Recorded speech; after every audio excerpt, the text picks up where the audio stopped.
Good morning, everyone! It's September 8 today, and we just visited the construction site of the house. So, this is the initial. We've met our site manager. He told us on the time frame. Probably by May. Hindi yung ano lang, yung slabbing. Slabbing will start on October, first week. And then, yung, ano tawag doon, yung parang walls ba yun? Walls will, retaining walls is start na rin nila. And mako-complete siguro yung walls by end of October. So, chinek lang namin, nag-soil testing na sila and leveling ba tawag doon? Magle-level out na sila. And then, they're gonna start with the first part of the construction. Yun lang. Tubig. Okay. May pipe works na rin. Tama ba? And naka-initialize plumbing. Tapos nakaka-overwhelm ng konti kasi yung mga katabi naming lupa, bilis nila magkaroon ng construction. Bakante lang to noon. Bakante.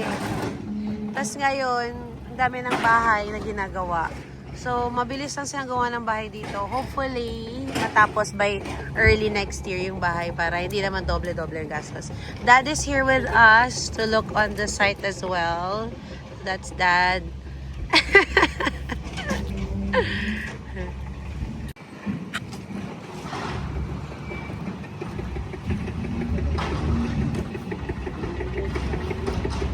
Say more on excavation muna, tsaka ano pa? Staking, leveling, compaction, plumbing layout, water line, then safety, ano to? Temporary facility, barricading, yan lang naman. Kompleto. Okay, so yun. Na-meet din namin yung aming, hi Dad.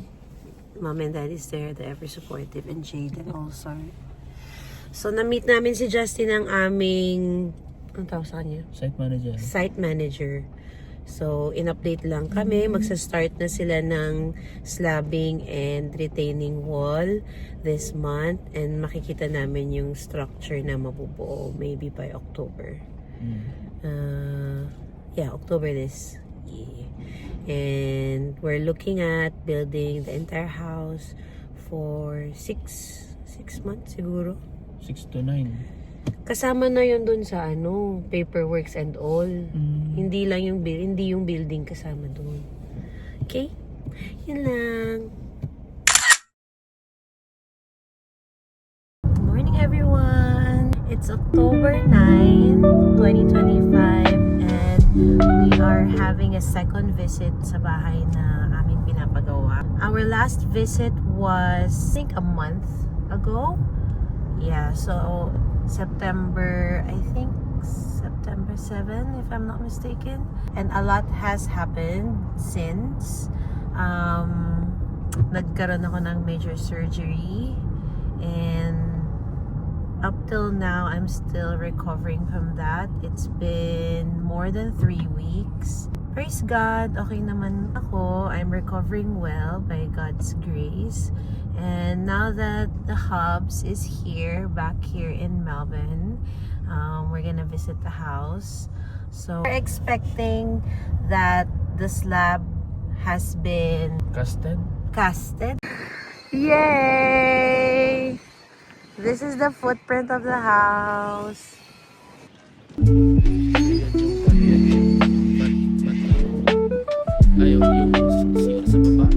Area and dining, living room, and then alfresco, and then this will be the ito yung island, and then yung sink, and then garage. Oh, okay. This will be grass. Everything will be grass, and then the alfresco. Magpagawa ng bahay dun. Sobrang bilis. Oh my goodness. This looks so good. I'm so excited. So yes, we are here at the construction site. Wala si Justin. But yeah, we can finally see the footprint of the house. This is the slab that has been poured already. And then, ang next ay walls na. I'm so excited. Hi, honey! So, we'll visit next month again.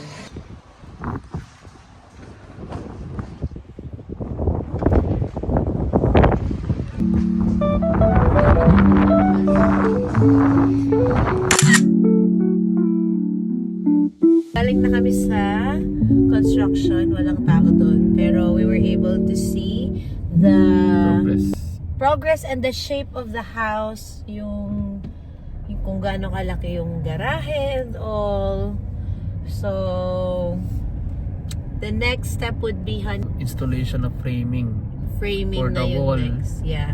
And we were so impressed kasi mabilis din naman silang gumalaw. Mabilis ba, Han? Mabilis yun. Yeah, kasi it's been less than a month tapos na nila yung Ground slab tsaka yung mga Piping. pipings and all. Yung mga kapitbahay din namin, ang bilis din nilang magpatayo ng bahay. And then today, we're going to Costco. Yung mga bata ay nasa school. Sunduin namin sila after. Pero magda-date muna kami. At ang date namin ay Costco date. Grocery. And then also,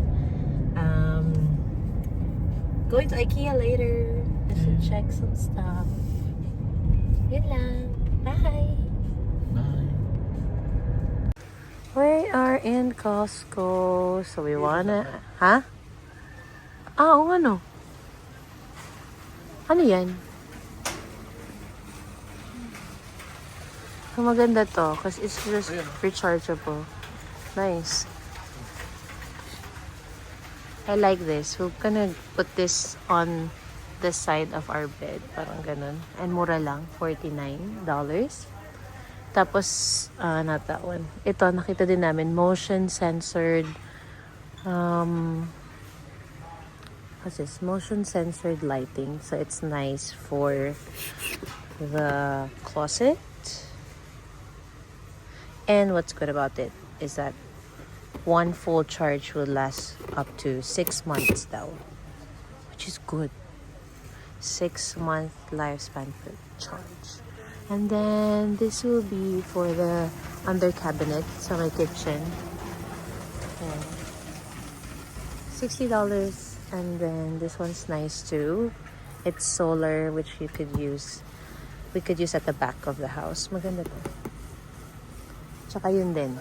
Para dun sa gate. Yan. Okay. So, maganda din to, Han, dun sa toilet, Han. Pero gusto ko yung may storage siya sa loob. Gusto ko yung may cabinet siya sa loob. Ang ganda for makeup, Nag-change siya ng lighting. What's that? My husband loves to play with whatever he can play with. He likes to just play around.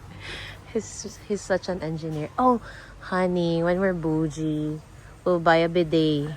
So, hindi na tayo sa plumbing, di ba? Tama, pagka ganyan.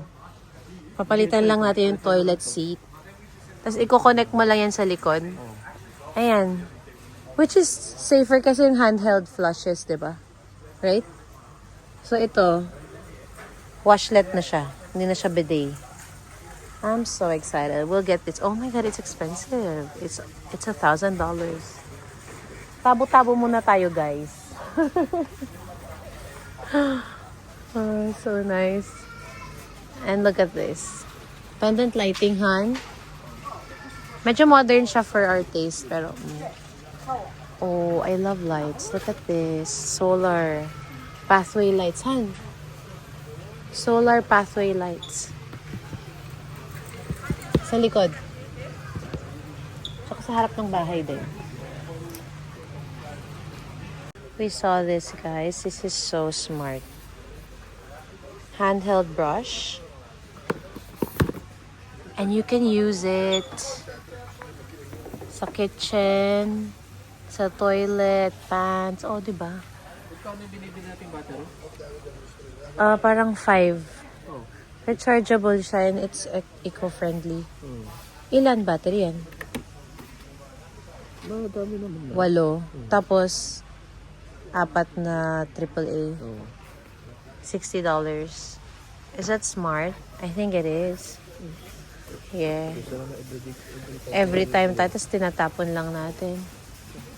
Ayun, rechargeable ng 39. Pero paano mo siya charge? Ito. Saan mo siya sasaksak? As in yung battery mismo, meron siyang Ayun, oh. USB-C.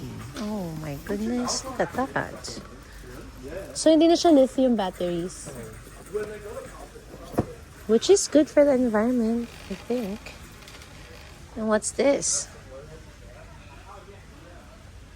It's a power station. Oh, cool. It's solar, hon. Pwede pang outdoor pag nag-camping ka. Meron kang saksakan ng ganyan. And it stores 245 Battery ito? watts. Yeah. Ayun, no, power station siya. So, pag nag-camping ka, Pwede. Bumili ka ng ganito. Ayun. 279, yeah. Pag nag-camping ka, may saksakan ka na. Bili ka ng ganito. Diba, honey? Kasi alangan naman sa sasakyan ka mag-charge lang lagi. Oh, that's so nice. Akalain mo, ngayon lang natin nakikita yung mga to. Ano to? Mga power cable daw na to. Extendable power cube. Okay. We don't need that. Smoke alarms. Okay. Grabe. Ang random stuff. Andito lahat sa Costco. Ito. Mga pa. Pag nag-hike ka. Like, ano ibig sabihin ng alien tape? Bakit alien tape? Ano to? Uy, ang bigat.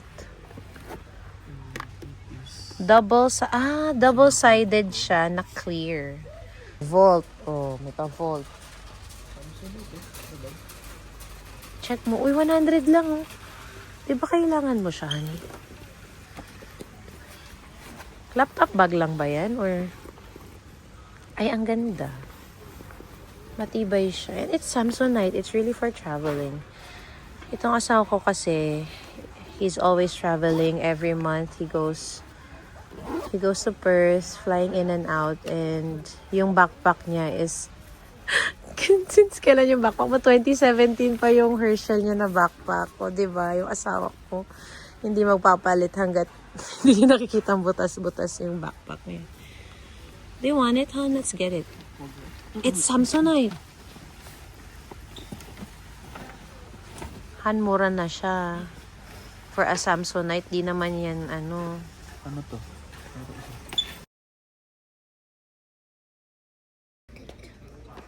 It's okay.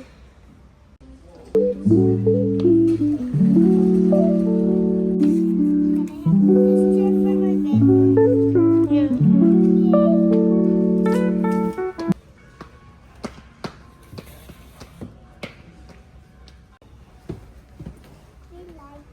Yeah. Yeah, it's so bouncy.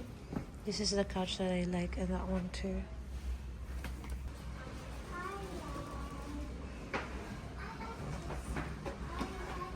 I like this one more. Hmm. Yeah, let's get that. So nice. I mean, the texture, and then the metal.